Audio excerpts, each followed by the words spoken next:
नमस्कार बच्चों, आज का टॉपिक है common tangent of two curve. ये टॉपिक जेईई मेन एग्ज़ाम के लिए बहुत इम्पोर्टेंट है क्योंकि इससे क्वेश्चन जो है आज बनते ही बनते हैं। एडवांस लेवल पर भी कई बार इससे क्वेश्चन बनते हैं, तो बहुत अच्छे से समझिएगा कि दो कर्व की जो कॉमन टेंजेंट है हम किन किन तरीक़ों से फाइंड कर सकते हैं। देखो यहाँ पर हम बात कर रहे हैं कॉमन टेंजेंट टू कर्व की। कॉमन टेंजेंट का मतलब क्या हो गया, जैसे ये मैंने दो कर्व लिए, ये एक पैराबोला हो गया, एक सर्कल हो गया, तो जो लाइन इन दोनों कर्व को साइमल्टेनियसली टच करेगी वही क्या कहलाएगी, common tangent of two curve. तो इस तरह से यहाँ पर कॉमन टेंजेंट की बात होती है। अब हमें फाइंड कैसे करना है इसका इक्वेशन, तो इसके लिए आपको दो कर्व के इक्वेशन गिवन होंगे और हम कैसे फाइंड करते हैं, तो इसके लिए यहाँ पर एक एग्जाम्पल के माध्यम से समझते हैं। जैसे एक क्वेश्चन दिया, find the common tangent of two curve. ये दो कर्व है, दो कर्व का हम क्या फाइंड कर रहे हैं, कॉमन टेंजेंट। ठीक है, दो कर्व का कॉमन टेंजेंट निकालेंगे। यहाँ पर दो कर्व मैंने ले लिया, y equal to x square and y square equal to x. ये दो कर्व है मेरे पास। ठीक है, अब हमें क्या करना है, सबसे पहले इसमें एक तरीका तो यहाँ पर ये है कि आप क्या कर लें, किसी भी एक कर्व पर एक पॉइंट कंसिडर कर लें। जैसे मैंने ये वाला जो कर लिया है, यहाँ पर आप देख रहे हैं y square equal to x, इस पर एक पॉइंट कर लिया, एक्स इक्वल टू अल्फ़ा ले लिया, सॉरी इस पे y equal to x square पे मैंने एक पॉइंट कंसिडर कर लिया, तो एक्स इक्वल टू क्या ले लिया, अल्फ़ा, तो वाई इक्वल टू कितना हो जाएगा, अल्फ़ा स्क्वायर, तो ये पॉइंट ले लिया। अब किसी भी टेंजेंट का इक्वेशन आपने पढ़ा होगा टेंजेंट नॉर्मल में, तो हम क्या करते हैं, पहले उस कर्व का स्लॉप, उस कर्व के टेंजेंट का स्लॉप निकालते हैं। स्लॉप फाइंड करने के लिए उसका क्या करते हैं, डिफरेंशिएशन करते हैं, और डिफरेंशिएशन करके उसमें वो पॉइंट, जिस पॉइंट पर आप स्लॉप टेंजेंट फाइंड कर रहे हो, पॉइंट पुट करते हैं, तो टेंजेंट का स्लॉप आ जाता है। फिर अप्लाई करते हैं y minus y one m equal to x minus x. तो ये टेंजेंट निकालने का एक ट्रेडिशनल मेथड है, इसको हम अप्लाई करते हैं। ओके, तो यहाँ पर हमने ये पॉइंट ले लिया, ये alpha comma alpha square y equal to x square के लिए, और फिर इस कर्व का हमने क्या किया, डिफरेंशिएशन ये किया, y dash equal to 2x, और इसमें ये a पॉइंट पुट किया, तो यहाँ पे स्लोप कितना आ गया, 2 अल्फ़ा, और ये पॉइंट और इस स्लोप को लेकर के मैंने इक्वेशन ऑफ टेंजेंट राइट करा, y minus alpha square equal to 2 alpha x minus alpha. तो मेरे पास इक्वेशन आ गया y equal to 2 alpha x minus alpha square. ठीक है, ये किसका टेंजेंट आ गया, y equal to x square. अब सेकंड स्टेप क्या होती है कि ये जो टेंजेंट आया है, इसको हम क्या करेंगे, जो दूसरा कर्व है, रिमेनिंग जो कर्व बचा हुआ है, उस कर्व के साथ इस टेंजेंट को सॉल्व करेंगे। तो now solve the equation 1 with the curve y square equal to x. तो यहाँ से y की जो वैल्यू है मैंने यहाँ पे पुट कर दी, और पुट करने के बाद ये एक y में मेरे पास क्वाड्रेटिक रिजल्ट आ गया। आप x की भी निकाल सकते हो, तो शायद मैंने यहाँ पे x की वैल्यू निकाल के पुट करी है, तो y में क्वाड्रेटिक बन गया। और इस क्वाड्रेटिक रिजल्ट में, क्योंकि ये कर्व सेकंड कर्व को भी टेंजेंट करती है, for the condition of tangency हम क्या लेते हैं, इस क्वाड्रेटिक रिजल्ट का डिस्क्रिमिनेंट इक्वल टू 0। तो डिस्क्रिमिनेंट इक्वल टू 0 लेंगे तो हमारे पास आएगा 1 + 4 2 alpha cube, B square minus 4 से होता है डिस्क्रिमिनेंट एक क्वाड्रेटिक इक्वेशन का, तो वो अप्लाई किया हमने यहाँ पे, तो ये आ गया 8 अल्फ़ा क्यूब माइनस 1, और अल्फ़ा क्यूब की वैल्यू कितनी हो गई, -1/8, तो अल्फ़ा आ गया -1/2, और इसको मैंने इसमें पुट कर दिया इक्वेशन 1 में, put alpha in equation 1 and we have to the equation 4x + 4y + 1 equal to 0। तो ये क्या कहलाएगा, common tangent of curve, common tangent of two curve. तो ये एक तरीका है जिससे हम कर्व की कॉमन टेंजेंट फाइंड कर सकते हैं। इसके अलावा और भी तरीके हैं, और भी कई सारे तरीके से हम फाइंड कर सकते हैं। तो ये सेकंड क्वेश्चन में मैंने एक अलग तरीका काम में लिया है। यहाँ पर आपके पास इन दो कर्व के आप कॉमन टेंजेंट फाइंड कर रहे हो। एक मैंने सर्कल लिया है x square plus y square equal to 2a square, और एक लिया है parabola y square equal to 8x।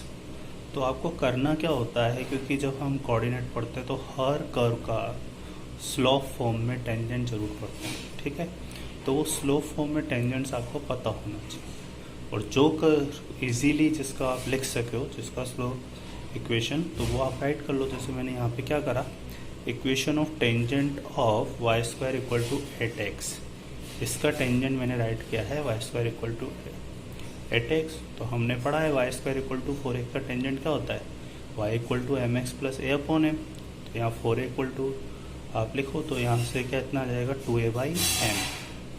तो ये आ जाएगा टेंजेंट। फिर इस टेंजेंट को मैं रिमेनिंग कर्व के साथ क्या कर लूँगा, सॉल्व कर लूँगा।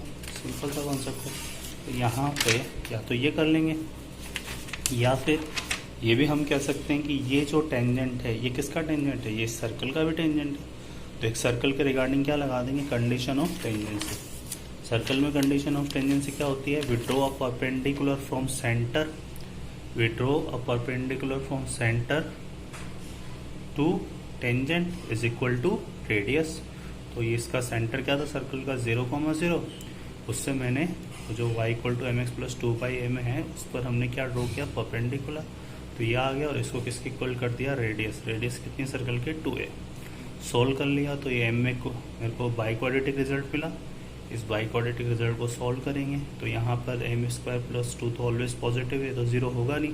तो m square minus 1 equal to 0। तो m इक्वल टू कितना आ गया, प्लस माइनस, और इसको उसमें पुट कर दिया y equal to m x plus 2/m में। तो ये आंसर आ गया। तो ये क्या हो गया, इन दोनों कर्व की कॉमन टेंजेंट। तो इस तरह से आपको कॉमन टेंजेंट निकालना है। और भी तरीके हैं, अगर आप जैसे यहाँ पर ये जो स्लोप फॉर्म में हमने अभी निकाला था इधर y equal to m x plus 2a/m को हमने भी ये जो लाइन निकाली थी, अगर इसको इसमें आप कंडीशन ऑफ टेंजेंसी नहीं लगाओ तो जो तरीका है वो क्या है कि आप इसको और सर्कल को सॉल्व कर लो साइमल्टेनियसली। तो वही x में क्वाड्रेटिक रिजल्ट से y को अगर यहाँ रिप्लेस करते हो तो आपको x में क्वाड्रेटिक मिलेगा। उस क्वाड्रेटिक का क्या ले लो, d इक्वल टू 0 ले लो, और उससे फिर आपको m की वैल्यू मिल जाएगी। ठीक है, ऐसा यहाँ पर देखो एक और क्वेश्चन मैंने लिया है, find the equation of common tangent of parabola. दो पैराबोला से ही इन दोनों पैराबोला की कॉमन टेंजेंट निकालनी है। तो जो जिसका इक्वेशन आप इजीली राइट कर सको स्लोप फॉर्म में वो ले लो। तो मैंने ये y equal to x square ले लिया। ठीक है, तो ये ले लिया y equal to m x minus m square by 4। ठीक है, ये आ गया इसका। अब हमें क्या करना है यहाँ पे, अब हमें इसकी जो है ये तो मैंने इसका लिख लिया स्लोप फॉर्म है ना, y equal to x square का। ये आपने पढ़ा होगा पैराबोला में, ये पैराबोला होता है x square equal to 4ay।